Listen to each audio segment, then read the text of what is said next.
afirmar una verdad verdadera. No sé si me explico bien. Porque cuando usted afirma una verdad verdadera, puede ser que haya otra verdad verdadera y ahí muera. Peor todavía en una disciplina como la nuestra, en que es de la esencia que hay una postura A y una postura B. Y si no existiera una postura A y una postura B, no tendríamos pega.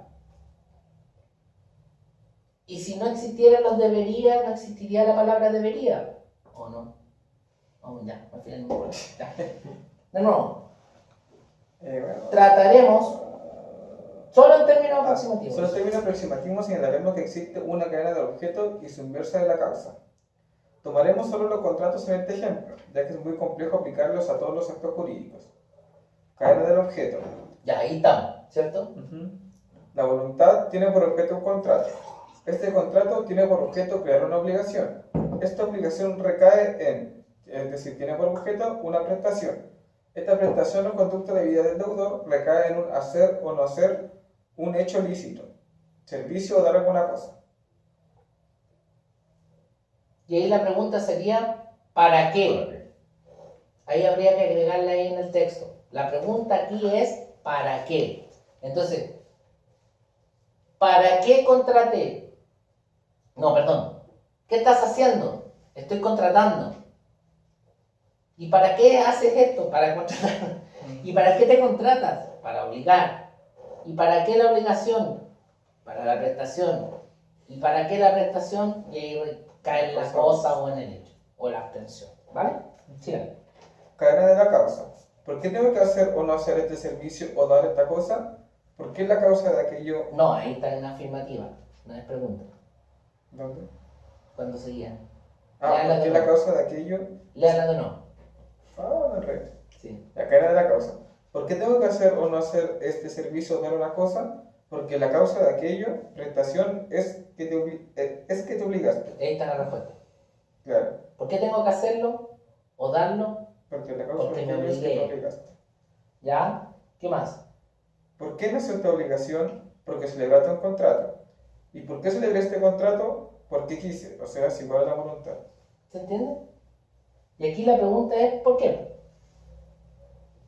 La pregunta recién en el objeto era, ¿para qué? Finalidad. Y la pregunta de la causa es una pregunta por el antecedente. ¿Por qué? Claro, ahí se ve, está clarito, está nítido. Pero cuando llegamos a la materia y al Código Civil, y ahí queda la pelotera, ¿no? Ahora sí, Francisco, vamos a la cosa.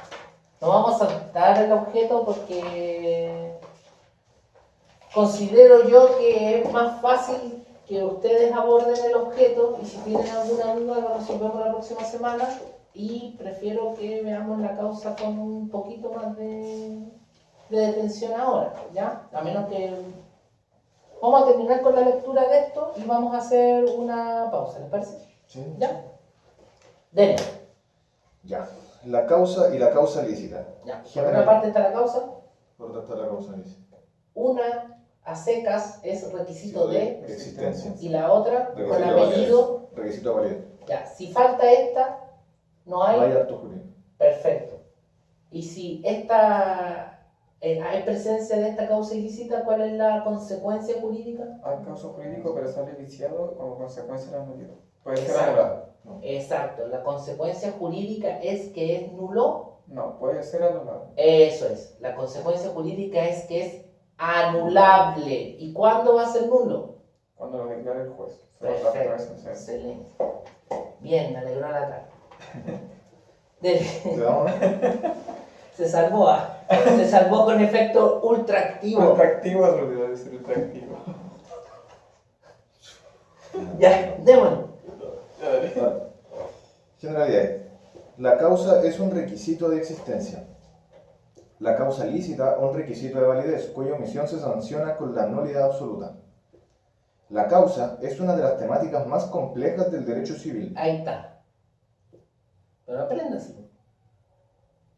Porque si le preguntan por la causa y usted no se acuerda de nada, ¿qué va a decir? Es una de las temáticas más complejas. Y ahí ya está diciendo algo. Y no está mal.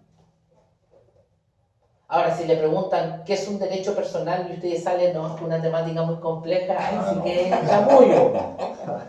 ¿O no? Ya, síganle. Es compleja porque existen varias teorías que tratan de explicarla y además... Ya, ¿ve? Ahí está la justificación de la complejidad.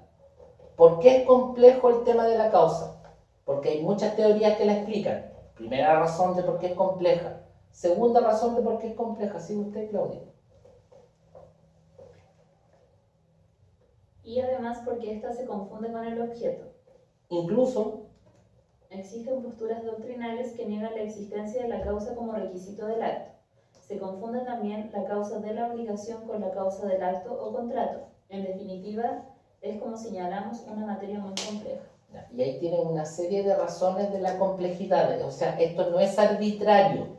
No es que se me ocurrió despertar en la mañana, qué complejo es la causa. No. El tema de la causa tiene sus complejidades porque no todos los autores están de acuerdo, no todas las teorías son compatibles. A veces cuando se habla de la causa se está hablando del objeto, a veces cuando se está hablando de la causa de una cosa en realidad se está queriendo decir otra. Hay artículos del Código Civil que son antagónicos. Incluso existen posturas anticausalistas. Entonces, si no es complejo esto, no sé de qué estamos hablando. Sígale, Francisco. El artículo 1445 expresa que para que una persona se obligue a otra por un acto de declaración de voluntad es necesario 4. Dice que tenga una causa ilícita. Por su parte, el artículo 1467 señala que no puede haber obligación sin una causa real ilícita, pero no es necesario expresarla.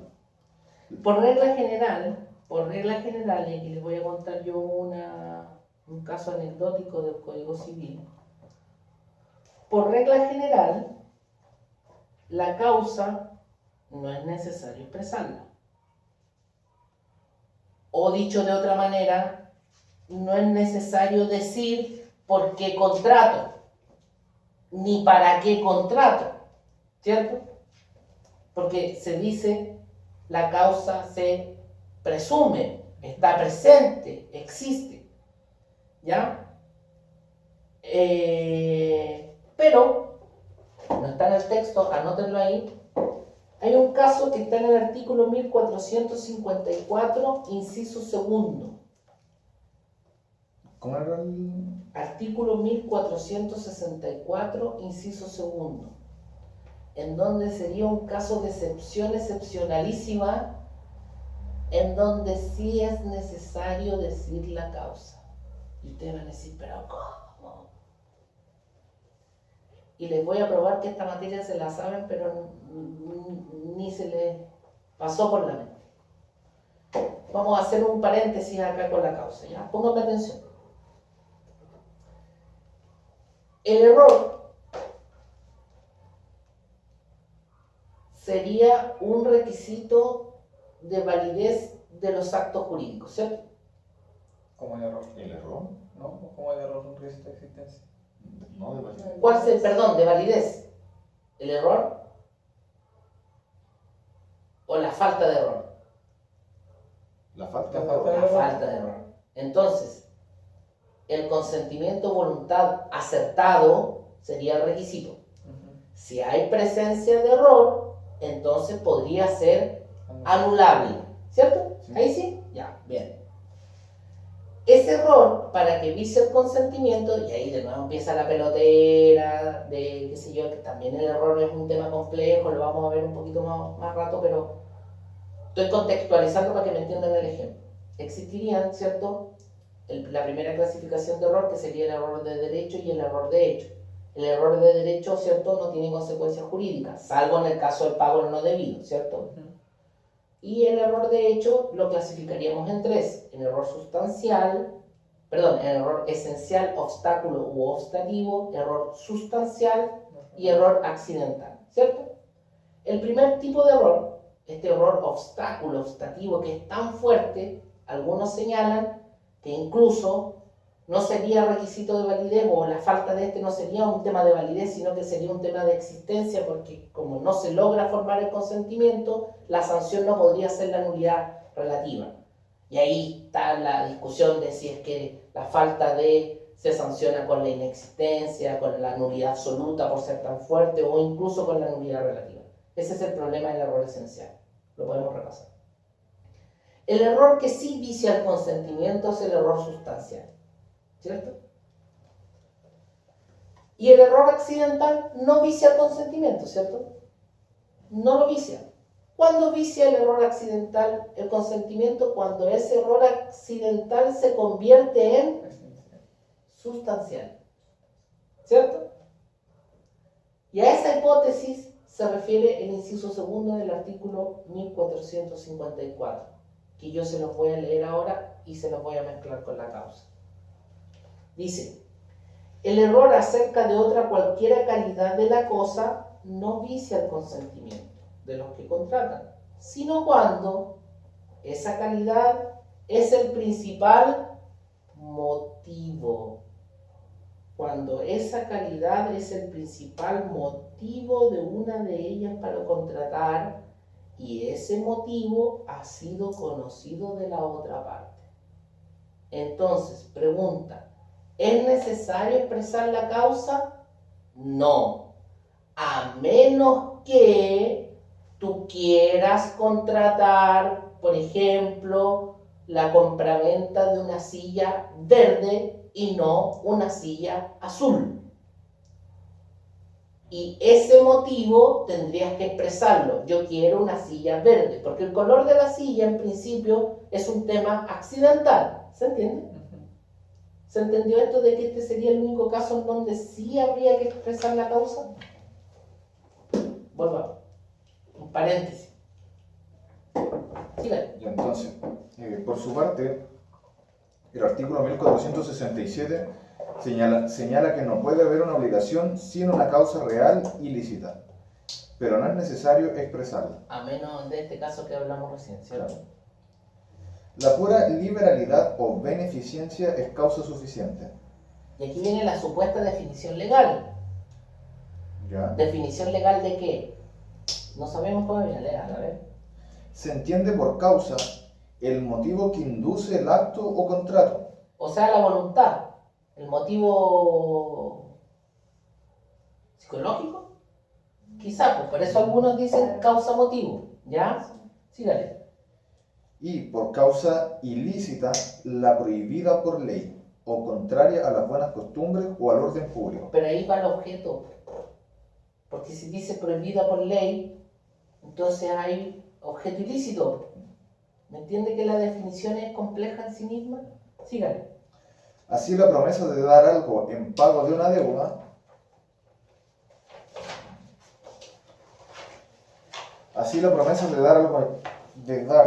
en pago de una deuda que no existe carece de Dar causa. algo que no existe.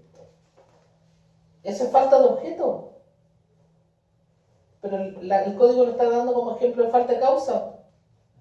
¿O no? Léalo de nuevo. Léalo usted, Carlos. Así. Así la promesa de dar algo en pago de una deuda que no existe carece de causa. Y la promesa de No hay dar objeto algo... tampoco. ¿Ya? Y sigue. Y la promesa de dar algo en recompensa de un crimen o de un hecho inmoral tiene una causa ilícita. Pero también tendría un objeto ilícito. Claro. Entonces, ¿de qué estamos hablando? ¿Del objeto o de la causa? Sígale. ¿Teorías? Teorías que tratan de explicar la causa. ¿Teorías que qué? Que tratan de explicar la causa. Subraya la palabra tratan. Tratan. ¿Qué? Tratan. O sea, solo tratan, pero no pueden. Siempre cuando vean estos temas de teoría y qué sé yo, o sea, no estamos hablando de teoría científica, de estas teorías del derecho que son siempre bien chantas. ¿Se ha fijado? Las teorías en realidad son opiniones. Porque si un matemático viera esto, se le daría ataque, ¿no? Un físico, un astrónomo. ¿Qué ¿Qué diablo? Ya bueno, teorías que tratan de explicar la causa. Como dijimos, variadas son las teorías que tratan de explicar la causa. Nosotros sintetizaremos las más relevantes, esto es, la teoría de la causa eficiente, la de la causa motivo, la de la causa final y brevemente las posturas anticausalistas. Siga usted, Claudio. Profe, pero antes Dígame. de seguir, usted dijo que acá cuando uno decía que una promesa oral con recompensa de un crimen o de un hecho moral tiene como causa ilícita, usted dice que se asemeja al objeto ilícito. Pero en sí, digamos, cuando el Código Civil establece el objeto ilícito, lo señala. Y donde al señalarlo Están los menciona... actos prohibidos por la ley Claro, y los actos contrarios al derecho público. claro, Ya, pues, y el Código Penal sí, sanciona los delitos. sí, lo entiendo, pero aún así el código al tener como objeto ilícito también lo hace objeto material. Por ejemplo, Ah, claro. entonces Confunde también ahí cuando habla del objeto, a veces uno no sabe si se trata de la cosa en sí misma, Claro. como por ejemplo las láminas obscenas, y otras veces no sabemos si es el acto el prohibido, como por ejemplo la compraventa entre el padre y el hijo sujeto a patria potestad. Entonces igual como hace sentido cómo hacer esta distinción, porque aún así cuando el código no hace la distinción entre objetos, cuando usted dice objetos no comerciables está totalmente yendo al objeto material en sí. Esa sería una explicación. Entonces igual como que, digamos, tener esta diferencia entre causa ilícita y objeto también tendría un poco de sentido en ese punto. En ¿no? ese punto, claro. Pero si usted es un lector del código y no tiene esta otra explicación, caemos en lo que hablábamos el otro día de Bentham. También. Si se supone que hay que tener claridad en este tipo de temas. Es decir, si yo te doy un listado de causales de objeto ilícito y te digo que dentro de las causas de objeto ilícito están los actos prohibidos por la ley, ¿qué sentido tendría esta causa ilícita?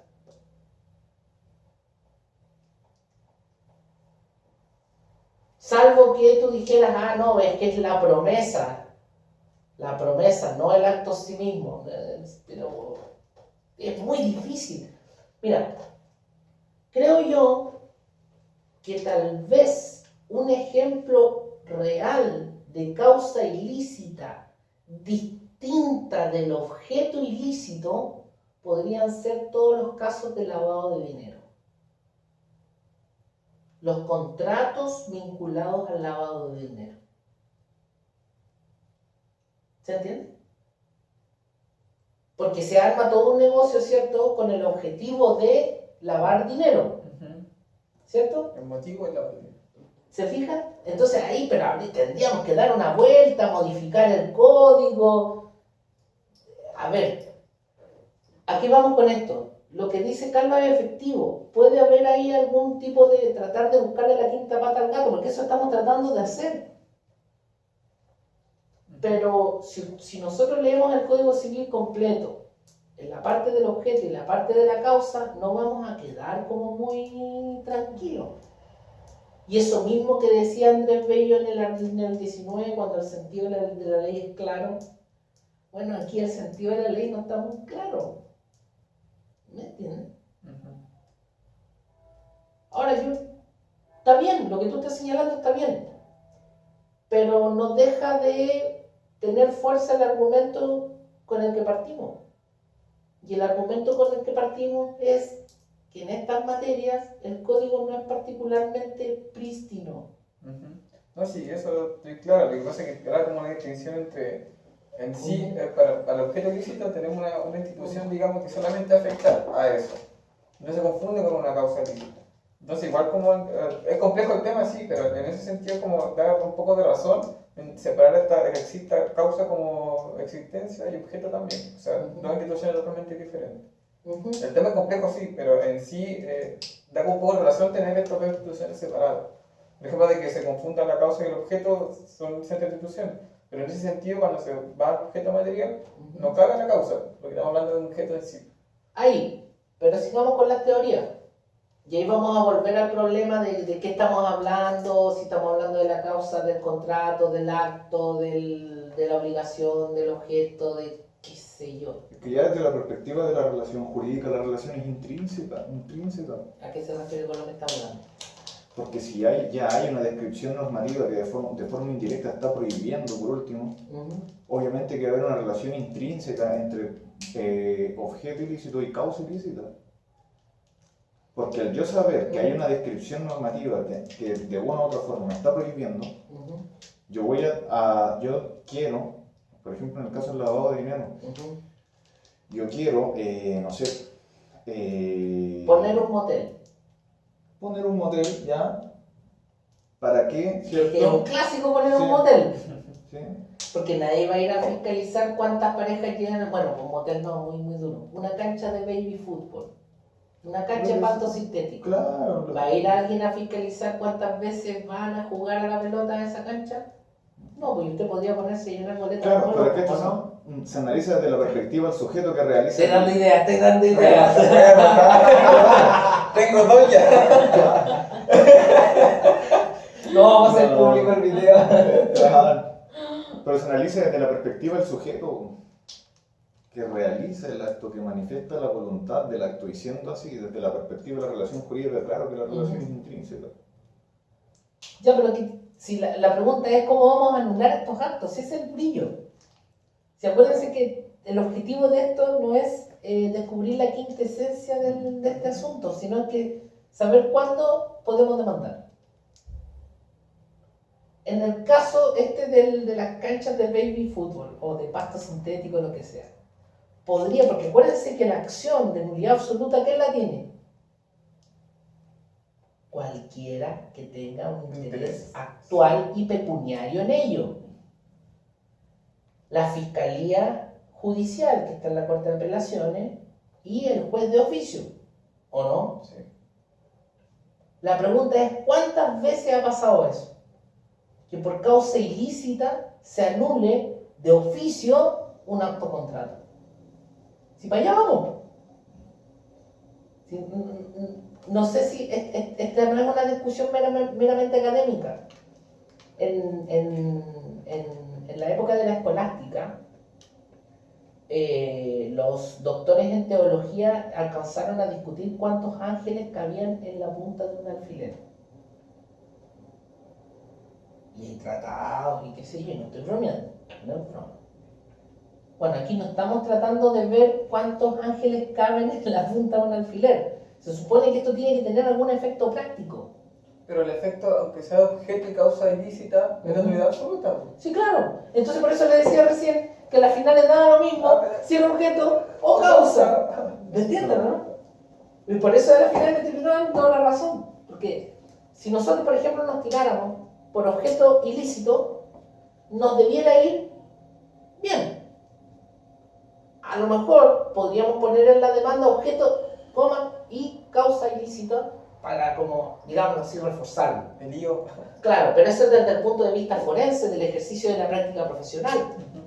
Pero se supone que estas cuestiones que son teóricas debieran estar estructuraditas, ordenaditas, bien encachaditas. Y parece que no están tan... O a lo mejor le podríamos dar ¿cómo se llama? La legitimación activa a algún organismo especializado, Consejo de Defensa del Estado, etcétera, para que persiga estos actos celebrados con una causa ilícita. Que sin duda el tema del tráfico, del lavado de dinero asociado al tráfico ilícito de estupefacientes, pornografía infantil, etcétera, etcétera, serviría de algo. A menos que no quieran. A Sancho, muerto. Ya, síganle. No, estamos muy conspirativos hoy día. Síganle. Teoría de la causa eficiente. Esa. Esta teoría tiene su origen en el derecho romano y se define aquí la causa como aquello cuya acción produce un efecto. Claro. La causa Esto eficiente... como que tenga origen en el derecho romano es como una hemorragia de sangre. Casi todo tiene de origen en el derecho romano. Bueno, son cosas que dicen los autores, porque culpa tengo yo. Ya, dele. La causa eficiente le da origen a algo que antes no existía, lo que le da vida, la fuente de donde emana. En el caso de las obligaciones, estas emanan de una fuente que son las fuentes de las obligaciones, contratos, cuasicontratos, delitos, cuasidelitos y la ley. Se ha descartado esta teoría porque mal podría ser requisito de un acto, causa, el mismo acto, contrato. ¿Se entiende, cierto? Sería como pillarse la cola. Requisito de Francisco. Requisito de Claudia. ¿Está raro o no? Ahora, está raro explicado así, porque en rigor no estamos hablando de la causa de los actos jurídicos. ¿Sí? Ahí está toda en parte del enredo. Pero ahí en el fondo se lo llevaron a la pregunta, ¿cómo sería? ¿Por qué quería celebrar el contrato? Porque quería celebrar un contrato. Ahí sí, pues, ahí cabe. Sería como una cosa así, ¿o no? Claro, pero no del acto jurídico. Porque volvamos al tema. Si es del acto jurídico, tendríamos que aplicarlo a todos los actos jurídicos y no solamente al contrato.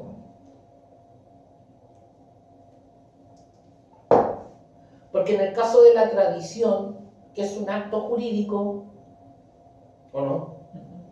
La causa de la tradición, ¿cuál es? Y ahí sí es el contrato. O podría ser el contrato. Pero eso harina de otro costal. Por eso hay autores que insisten en que no hay una teoría de la causa que unifique a todos los actos jurídicos, sino que habrían causas, por cierto, de cada acto jurídico en particular y serían distintas. No, entonces lo más prudente sería que no existe solo una causa. Es que claro. Y podríamos estar toda la tarde y toda la semana. Sí, así. El problema, a ver, ¿cuál es el problema real? El problema es cómo cortamos esto y cómo lo explicamos para el examen de grado. Si volvemos a insistir, podríamos estar acá todo el rato dándonos la vuelta y buscándole la quinta pata al gato, pero lo que me interesa a mí es que ustedes tengan un discurso apropiado del cual se aprendan y que si les van a hacer una pregunta, no los voten. Esa es mi intención. Que se conviertan en un, ¿cómo se llama? En un punching board.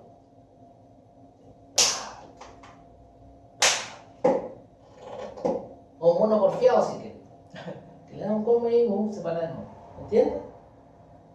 No. A ver, no estamos haciendo pontificado de la causa. En ningún rato creo haberles dicho esto es la causa. ¿O sí? No. He tratado de no hacerlo, a lo mejor uno lo hace instintivamente, pero no es la idea. Léale el pie ahí, Claudia, por favor. 405. La teoría de la causa eficiente tiene plena cabida a la hora de explicar la dualidad título-modo de adquirir, en donde el título es la causa eficiente y remota de la causa próxima de adquisición, modo, lo que se estudiará en el capítulo dedicado a los bienes en Derecho Civil 2. También, en materia del cuasi contrato del pago de lo no debido, allí el pago debe carecer de causa eficiente, esto es, fuente de la obligación, lo que se estudia en Derecho Civil 3. Por si acaso. ¿Ya? Sígale, Francisco. Teoría de la causa motivo o psicológica. Esta También la llaman ocasional.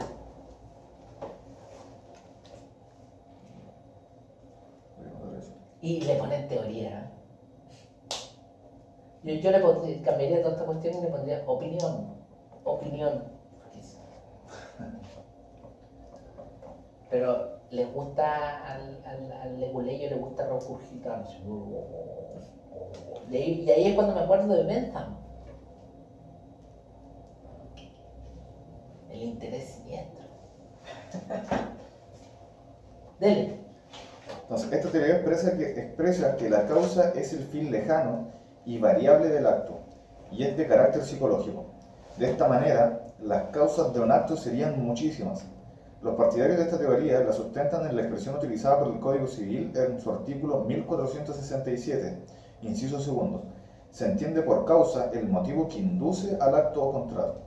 La mayoría de los autores descarta esta teoría porque es muy subjetiva y poco certera. ¿Qué es la problemática que les planteaba recién en relación al juego de video? Yo no quiero. ¿Pero por qué lo hiciste? ¿Por qué contrataste? No, es que era para mi amante. Ah, causa ilícita. Por eso la descartan.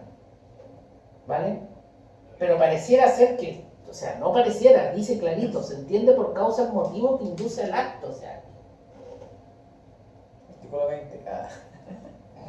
Artículo 20. Artículo 20, ya córtela, chao, váyanse a su casa. Ya, Claudia, síganos con la otra. Ya, y esta es la que explicamos recién. Pero esta causa final solo es aplicable a ciertos contratos. Y nuevamente caemos en el problema que hablamos al inicio de la exposición. ¿En qué quedamos? ¿Estamos hablando de la causa del acto jurídico o la causa de ciertos contratos? Pase. Porque si estamos hablando de ciertos contratos, está bien. Justo estábamos terminando. Pasa, asiento. Vamos a terminar aquí una cosita y de ahí nos enchufamos con esto. Hola. Rebobina. Aquí nuevamente caemos en el problema de discernir si estamos hablando de la causa del acto jurídico como requisito del acto jurídico, tanto requisito de validez cuanto requisito de existencia, aplicable a todos los actos jurídicos, no a algunos nomás. Y aquí ahora, Jehú, ¿cómo es? Búsquele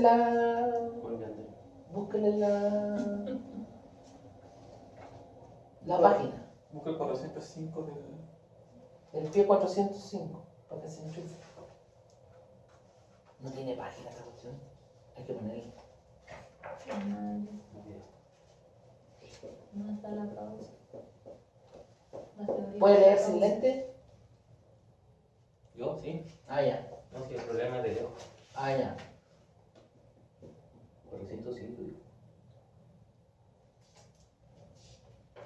Le hace la teoría de la causa final completa.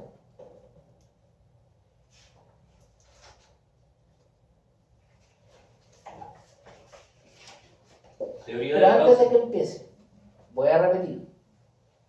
Se supone que estamos hablando de la causa de qué. de los actos jurídicos.